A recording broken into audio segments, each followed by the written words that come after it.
Hi everyone, I'm Dori. I attended the Psychology of Economic Life program and my supervisor was Barry Rogers. So in my dissertation, I did a research on mindset, which has been a really famous popular topic in the last few years. So based on Carol Dweck's research, the core belief people hold about their abilities profoundly change the way they live their lives. So she differentiates two types of mindset. One is the fixed mindset, when people consider their abilities to be ingrained. So you're basically born with given abilities and then you either succeed or not, but you have these fixed amount of talent. And on the opposite side, there is a growth mindset, where you believe that your abilities can be developed through hard work. And as a result, you look at failure as a learning opportunity, so something that you don't know how to do just yet, and something that you have to work hard on, and you seek challenges, so you always improve yourself. And in previous research, they found that for students, holding a growth mindset leads to a better academic achievements and resilience, and also it reduces the level of everyday anxiety. Because when you're facing a test, it's not the question of whether you're smart enough or not, but whether it's just on that test you work hard enough, or if there is anything else you need to do on that topic, but it doesn't threaten your whole identity as a person. And given these positive benefits of having a growth mindset, many research previous research aimed to design and implement an intervention for students and also for adults to change their mindsets from a fixed mindset to a growth mindset. And that is exactly what I also wanted to do. So I reviewed the literature for the existing interventions, and then I thought about how this could be improved and proposed two novel elements that haven't been included in them before. So I did two studies, and I implemented this among fifth graders in Hungary. And the first one included design thinking into these interventions. So previously, these interventions were theoretical sessions where kids learned about the concept.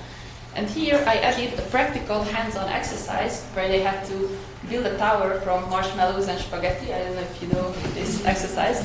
And my plan was to show them that, okay, your tower collapses and you fail, but it's a learning opportunity, so you just have to iterate and do it again, and that it's really good to fail when you learn from it. And in the second study, I centered the intervention around storytelling. So children had to share their own experiences of overcoming a barrier. They also heard stories of famous people who first failed but then kept trying and something like that. And they also did role-playing exercises.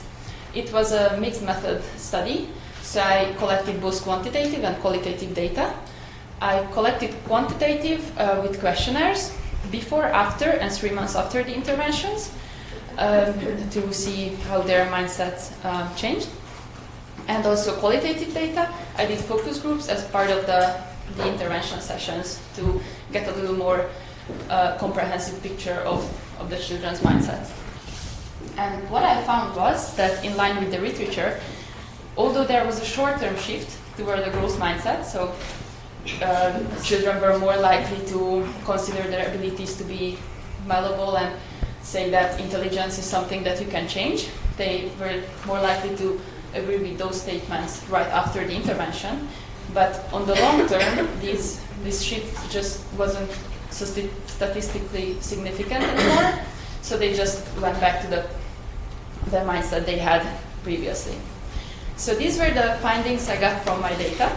But as I was talking about how data can be found elsewhere, I also utilized an additional data source, which was my own experiences during the research process. Because from a meta perspective, the research I did looked exactly like a mindset intervention participants usually participate in. So I learned about the concept, that was the literature review.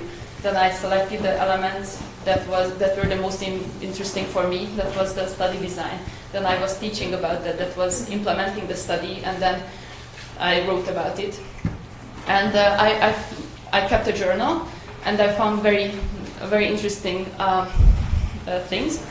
So when I first went and did the first session, I was planning to go there and tell the kids that the growth mindset was the best thing they have ever heard, and they're just gonna see the light, and then the growth mindset is the best thing. But it went all right, but it wasn't really that good. It wasn't really what I imagined. And then on the way back from the session, I was calling my mom and telling her how I failed because I'm just not good enough at this, and how maybe my project is not good at all, and I should do something else. I'm just not good at teaching, which I have never done before, so it's been good. And only after a few hours I realized the irony that I was teaching a growth mindset, and then I faced the failure and I reacted with a fixed mindset. So actually that irony led me to what I consider my biggest finding, is that mindsets are really situational. And I think the main argument I make in my dissertation is that in addition to the traditional way of assessing mindsets with questionnaires and interviews in an experimental state might not be really generalizable of individuals' mindset in different situations. And also that environmental cues are essential. So if someone pointed out to me that, hey, look what you're doing, you are having the fixed mindset when you were teaching about the growth mindset 10 minutes ago, then I might have switched back earlier. So my suggestion for future research would be to try to test mindset in different situations, and also to work on the intervention design itself, but also the assessment should be made differently, I think. And so if I had to summarize my research honestly, I would say that the only person for whom my intervention was really effective was me. Thank you.